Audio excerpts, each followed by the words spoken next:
বলবে? হ্যাঁ ম্যাম। এসো এসো, বলো কি হয়েছে? একটু চিন্তায় আছি ম্যাম। কিছুক্ষণ পরেই তো কম্পিটিশন, কি যে বলবো তাই নিয়ে। চিন্তা? এতে আবার চিন্তার কি আছে? ভারতবর্ষে কত স্বাধীনতা সংগ্রামী আছেন, যেমন নেতাজি, ক্ষুদিরাম, বিনয় বাদল দীনেশ, প্রীতিলতা ওয়েন্দ্রনাথ। এদের কাউকে নিয়ে কিছু বলবে? এদের সম্বন্ধে ইতিহাসের পাতায় যেমন স্বর্ণাক্ষরে লেখা আছে, তেমন এরা সকল ভারতবাসীর মনে চির স্মরণীয় হয়ে থাকবে।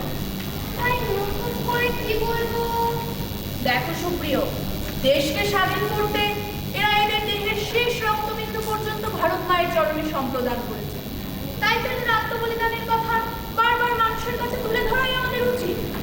এদের প্রতি আমাদের শ্রদ্ধা চিরকাল থাকবে। কিন্তু ম্যাম, যারা ওই ভারতের ইতিহাস নামক বইটিতে কোনো স্থান পায়নি, তাদের আত্মবলিদানের কি কোনো মূল্য নেই? তারা কি কালের স্রোতে হারিয়ে যাবে? না,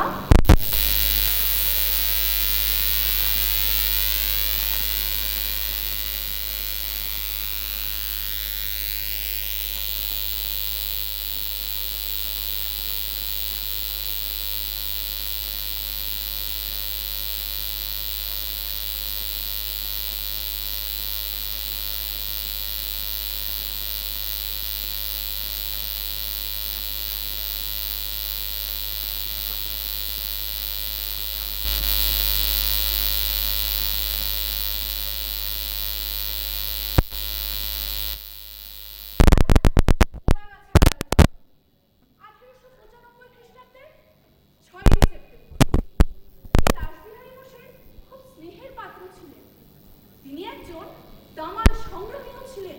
তিনি কি করেছিলেন ম্যাম? বলছি